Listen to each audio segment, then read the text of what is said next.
Hello, everyone, and welcome to the Special Needs Community live TV show. We focus on conversations that matter in the special needs and disabilities world. Our conversations focuses on challenges as well as the wins families and children experience in dealing with different. And along the way, we hope to inspire you as our audience, to encourage you, and to provide both useful and helpful information. So join us, share your challenges, inspirations, and aspirations, and let's spread awareness.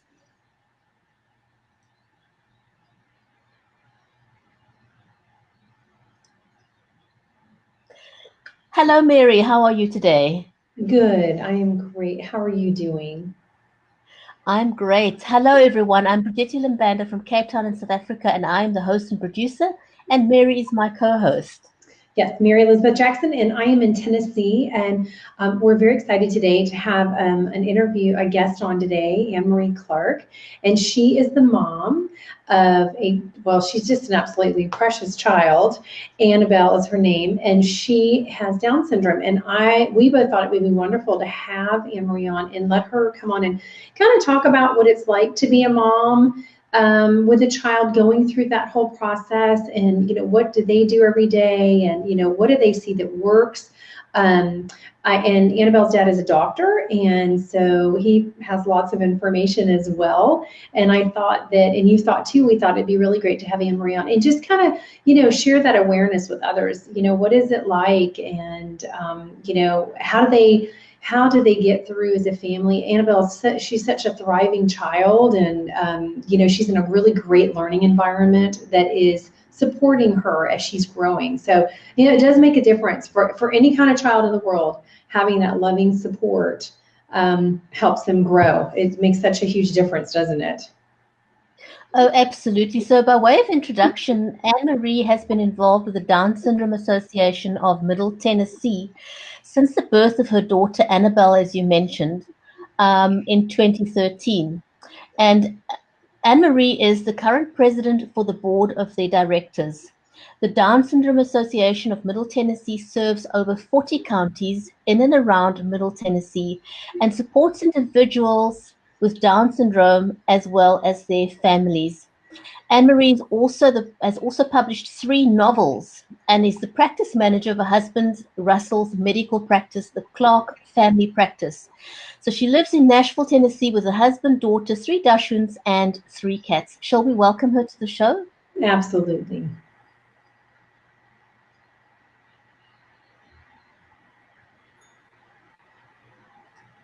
Anne Marie, welcome to the show. So happy to have you here today. Thank you for joining us. Thank you so much. Good morning. I'm so excited you're here. You know what? I didn't know that you had written 3 novels. We've never talked about that. We've only talked about our kids and the world, and so we'll have to have her on our author show. I know. I was thinking the same thing. I know. We'll have to do that. So we're so excited to have you here, and you have to tell Brigitte. So I think, was it Saturday? Y'all were running out the door. Did you have 5,000 eggs for Easter? I have no idea. I just got handed all these eggs last week, boxes and boxes of eggs. And so we were going to the Easter egg hunt for the Down Syndrome Association. And we were running out the door, and you asked me to do this. I'm like, yeah, great. Just send me all the information. I'd love to do it. So yeah. I'm really happy to be here. That's awesome. Did it turn out good? I want to say, it was awesome. I want to say very welcome to all our live viewers, and welcome to the replay viewers. And please do share the show. And if you've got any questions for Anne Marie while we are live, please feel free to pop them in the chat and we'll try and address them. And if you're watching the show on the replay, please also pop your questions in the chat and we'll get back to those later. Anne Marie, it's so wonderful to have you here. I think the first time anybody gets the news that they are pregnant with a special needs child, it can be pretty overwhelming. How was that for you, and how did you move forward from there? Well, yes, very overwhelming. I was always told I could not get pregnant. So at 43, I'm suddenly pregnant. We had adopted two older children and they were adults. And I'm suddenly pregnant and, of course, overjoyed. And at 15 weeks, we found out that she had Down syndrome and that she was a girl. And it was pretty devastating. I didn't know anything about Down syndrome. I did not know anyone with Down syndrome. And so I think for about 2 weeks, I just kind of shut down and, just it was pretty devastating. I wasn't sure what to expect. I didn't know, what kind of life she would have. So my husband, being a medical person, he talked me through and he's like, we're going to love her just like we would, if she didn't have Down syndrome. So kind of got over it. And, as we went along with the pregnancy, we found out she had a heart condition. And then we found out she had a duodenal atresia, which is intestinal issue, bowel issue. So we knew she would have to have multiple surgeries to correct those things. So those things kind of outweigh the Down syndrome. And, we just kind of, feared for her at that point. But yeah, I kind of moved past the Down syndrome and just, we were having a baby. And that's, what we tell all new parents. Yeah. And Marie, so retrospect is always a great thing, right? So if Absolutely. you had to take a step back now and you were to get that news today about your baby, how would you deal with it differently? Oh my goodness. I think I would deal with everything differently. I think, I would be more aware of what, that first of all, you're having a baby and that's a wonderful thing in and of itself. And I think I would have enjoyed my pregnancy more. It was a very, very difficult pregnancy, but I would have enjoyed it more. I would have taken that time, and not worried so much about things that I couldn't control. Because there's a lot of things, when you have a child with special needs that you can't control, and you have to learn, what you can and what you can't control, and be prepared for the things that you can't control, and just educate yourself. So yeah. And how did you deal with the feelings? I think, every parent who, when they get the news that they are pregnant with a special needs baby, and this happens for both mom and dad, one of the first reactions could be that you blame yourself. What did I do wrong? Oh yeah. How did you process that? um I don't know. I think I was just so overwhelmed at the time. I think it was like, being an older parent, it's like, should I have done, should we have done this? Should we, is this, responsible to bring this child into this world? I don't know. I think you just think of all the things that, so many things go through your head, but at the end of the day, it's, it is what it is. And you have to just accept that, process that, grieve the loss of what you thought was going to be, and then move on, and you find a new life and a new joy, obviously. Well, and it's changed your life and your husband in a direction you never thought. And I got pregnant. Well, I lost a baby at 42, and then I got pregnant with Carson, and so I had lots of fears, like we older moms do, because we're told in this world past a certain age things are very scary for a mom and a baby, and the environment not being as healthy as if we were younger having children. Right. And so, it's interesting, my OB had said to me, they were seeing, at the time I was pregnant with Carson, they were having more mothers in their mid-20s that were having children with Down syndrome and various other genetic problems than older moms.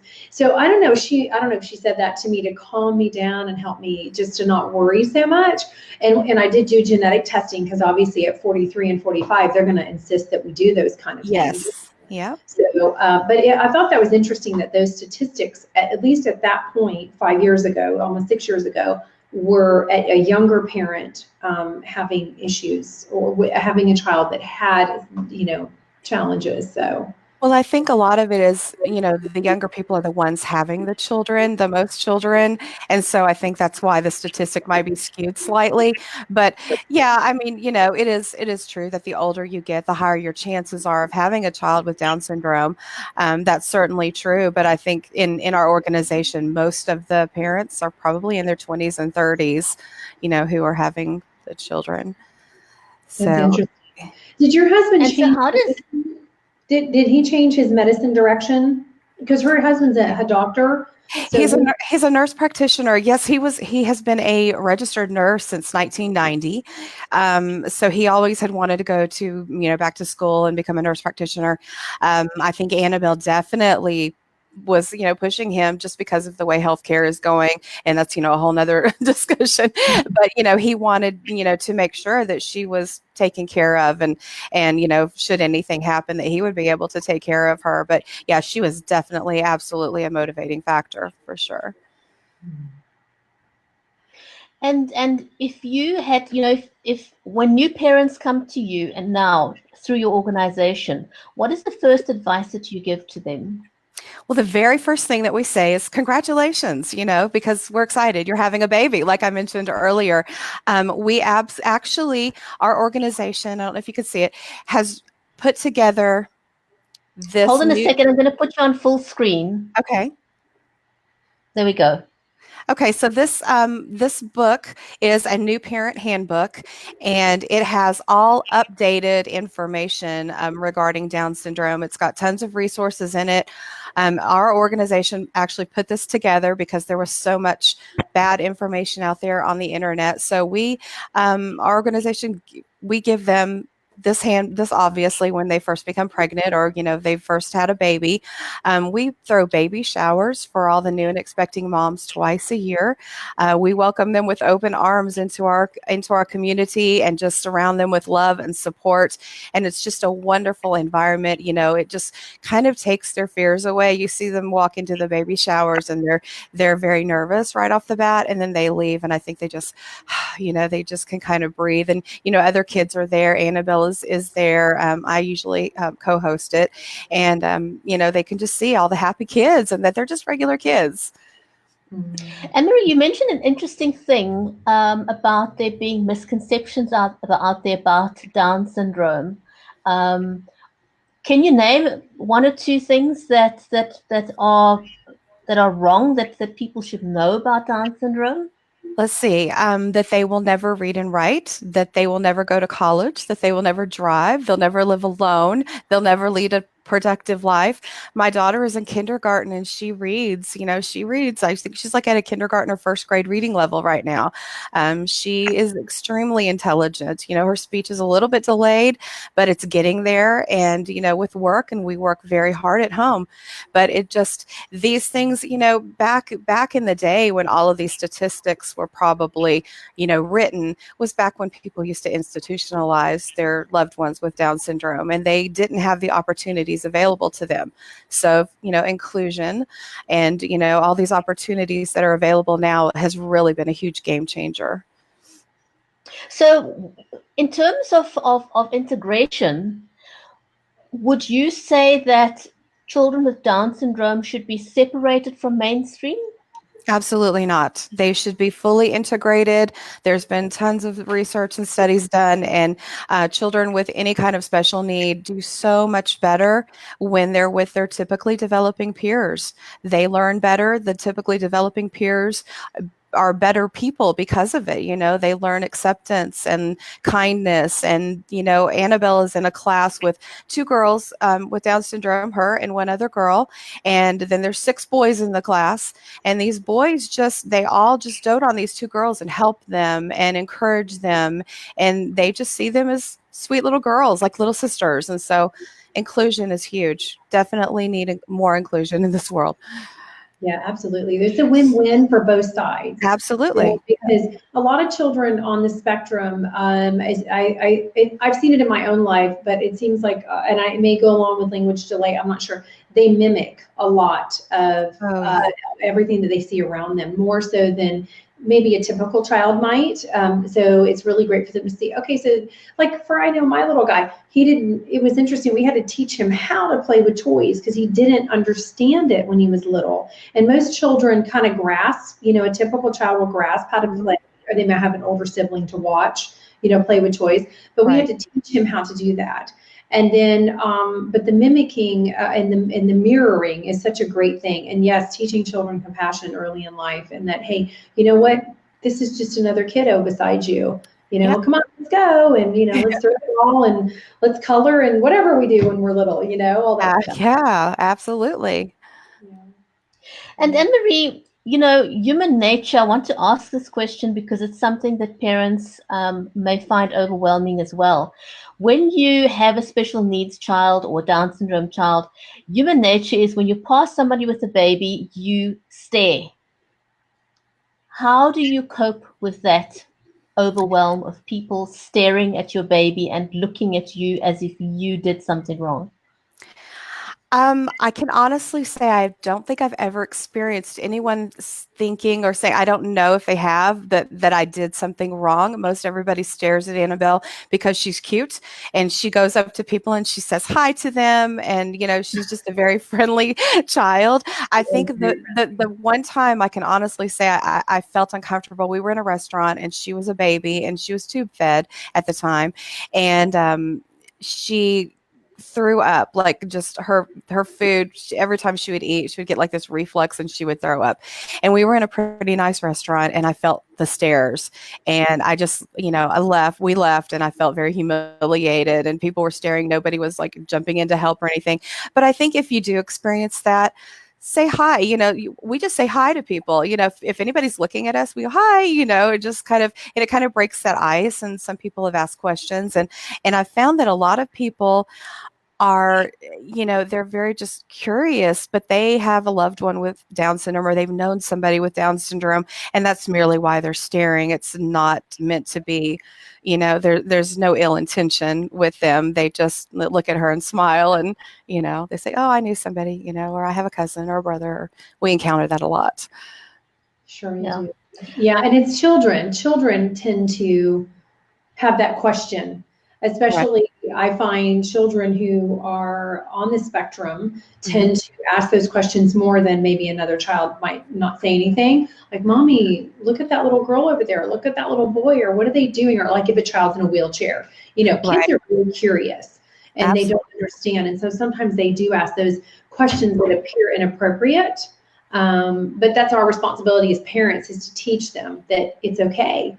They're totally okay, and this is what's happening with this child. Right, exactly. And just, teach your kids, just come up to somebody and say hi, if you're at the park or whatever, hey, you want to play? You want to come over to the swings, or, something. That's a nice way of dealing with it, of breaking the ice, as you said, and not making anyone feel uncomfortable. Because I think, sometimes you meet a new parent, and you don't know what to say, because you may have feelings of overwhelm and not wanting to offend the person. And by you stepping in and just saying hi with a warm smile kind of just breaks the ice. I think that's wonderful. Yeah. And it works. And, then people feel more comfortable around us and feel like they can, ask questions or whatever. But yeah, I think when you have a child with special needs, I don't know, it brings you out of your comfort zone a little bit. And, you're able to more, you're able, I don't know, defend your child, but you're able to advocate more, for your child. And you want them to be, accepted. Everybody wants their child to be accepted. Yeah, absolutely. Especially like places at the playground. I know that's been challenging, and I know it's probably challenging for you as well. And parents with kids, just all kinds of needs from one end of the spectrum to the other, and we do have a playground here that's specifically for kids with disabilities. And I don't know if Virginia knows that, but we do have a special needs playground we have here in town. And it's wonderful. It has access for even a child in a wheelchair to swing, to get that feeling of swinging in the wheelchair, and various other things. But, it tends to be used by typical kids, sometimes who are not as, I guess, open and accepting to the children that the playground's there for. So that's been a little bit challenging there. But I know, when you have a kiddo that's screaming on the playground, or very, very overwhelmed, or not sure about touching things and getting on stuff, it's really nice if another child can kind of come up and say, hey, let's go over here, and, kind of break the ice like you're talking about, and make them feel like, hey, it's okay. We're all on the playground, we're all here together, and, it's okay to do this, and, maybe a little scary, but look, I'm doing it. Come do it with me, kind of thing. Right. Exactly. Yeah. That's really good. And are the teachers in your schools pretty much accepting of children of special needs? Do they know how to cope with situations when things are not as friendly as they need to be between the children? We have the absolute most wonderful teachers that God ever created. We're so fortunate. Mary and I are so fortunate. We Oh, have a wonderful special resources teacher. I think she was a special ed teacher for about 16 years in the public school system, and she's at our school now. And we're so fortunate to have her. But having a small class size, I think, has helped tremendously. For the kids, they all know each other really, really well. I don't think we've ever had any discord between any of the kids in the class. But we do have, the resource there for her, and she has another teacher, kind of assistant. We've got so many people that just jump in and help. It's just wonderful. We're very, very blessed. we need more schools like this. Absolutely. Absolutely. Yes, Yes, we do. absolutely, and it's beautiful. And we need schools that offer certain things for kids, just to offer them. You don't have to go through an IEP. You don't have to go through a diagnosis. You don't have to have a 504 and all those things that you have to have in a classroom for just even preferred seating or extra test taking time or a sensory break. I mean, it's provided at this school, and so I know Anne Marie, as well as I do, wants to see the school grow and just continue and be a role model in some words, in some ways, for other schools to go, hey, this is really working over here. Mm-hmm. A really positive thing going. Let's keep recreating this, in other places. Exactly. Yeah, that is for sure. Yeah. That sounds like great advice. I think if this could roll out into more schools, it'd be amazing. Because I believe what you're saying, that these children with special needs should be integrated into mainstream. Because I spoke to a gentleman on LinkedIn not too long ago, and I'm not quite sure. People were telling their stories, and he was telling his story, and he was saying that he didn't fit into mainstream school because they took him out of his regular class and put him into a special class.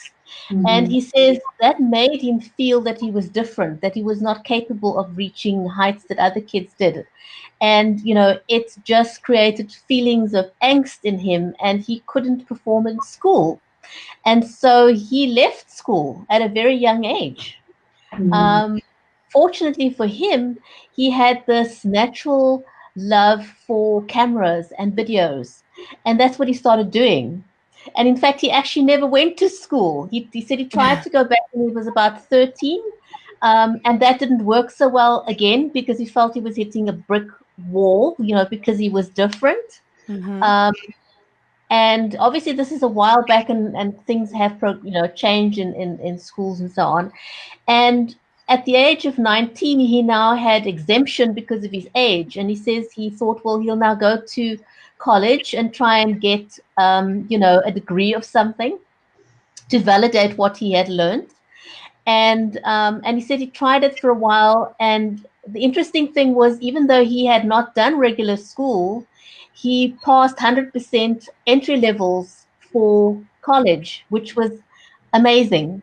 And he didn't finish, but he's gainfully employed, he's got clients, he's got a child of his own, he's able to support his family.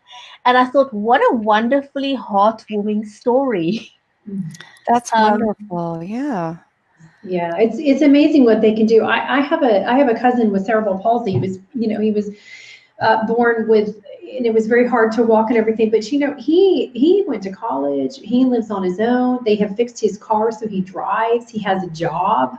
It's so inspirational to see that, and to know that human beings have such an incredible drive inside themselves to succeed and to move forward, and that ability to learn and want to learn more and more and more. So as a world, a society, whatever, human beings, we have a responsibility to provide this for children because they are our future, and give them everything they can to be successful. I just think that's our responsibility. It absolutely is. And I think as special needs parents, set your expectations for your child high. Don't expect that they're going to be down here. Expect that they're going to be, way, way up here. And, Annabelle keeps exceeding our expectations literally every single day. We just went through the potty training thing, fully potty trained in under a week. I mean, she's Wow. awesome. Yeah. I mean, it's so surprising. Wow. I know. So, yeah, just set your expectations high. Expect that they're going to do great things because they will. They absolutely will. And they're going to surprise you every day. I think that's a fantastic point that you raised there because I think it may be tempting for a special needs mom to lower the bar and expect less. And especially if you've got a child or other children, Mary, you could probably relate to that as well. If you've got another child or other children that are not special needs, you may set the bar higher for them and much, much lower for the child that does have special needs. So you've Right. raised a very, very valid point there to set the bar even higher because if the expectation is there, there's something for them to reach out to. And they tend to always surprise you. I mean, I'm pleasantly surprised myself. Like I'm watching this first year and I'm like, holy cow, I never imagined we'd be here where we are. And I'm so proud and so excited, just bursting, all the time. I'm so happy and I'm just thrilled. And so I'm just like, okay, we're just going to go along. We're just going to keep going. We're just going to keep adding. We're just going to keep teaching. There's no limit to anything because kids really do surprise us. They absolutely do. Yeah, same thing. I mean, Annabelle, the beginning of the year, night and day difference. And, kids with Down syndrome, especially Annabelle, I know this to be so true for her, repetition, repetition, repetition. And, she just thrives on that. And we've got very patient teachers. But I don't know, I think I set the bar a little bit higher for Annabelle, knowing that I'm an older mom, and that I've got limited time. I don't know. I don't know what it is, but I do expect she's just the most joyful, wonderful child. She says please and thank you for everything. And I think if a child with special needs and a speech delay can do this, there's no excuse for any child. There's no excuse for manners not being used by all kids. I agree. Yeah, you're like, wait, you didn't say thank you. Hold on. Like, this child can, you can. Right? Yeah. And Maria, I can't believe we're out of time. 30 minutes goes by so quickly. You've shared some amazing takeaways with us today, and I want to thank you so much. And we really would love to have you back on our Writers Corner live show as an author. We didn't touch on that at all today. But thank you for being such a great mom and for sharing your insights. And we'd love to invite you back again sometime. How can people get in touch with your organization? The Down Syndrome Association's website is somethingextra.org. So that's the word something and extra because we have an extra chromosome, or they do, somethingextra.org. And we're also on Facebook, Down Syndrome Association of Middle Tennessee. Fantastic. Thank you so, so much for being a great guest. And I know that anyone watching the show today live and on the replay has got some amazing takeaways. Thank you very much. And I want to say thank you to everyone today. And please join us again next week, same time, same place on Special Needs Community TV. Thank you, everyone. From me, Bridget in Cape Town, it's goodbye for now. Bye, everybody from Bye-bye. Tennessee. Bye.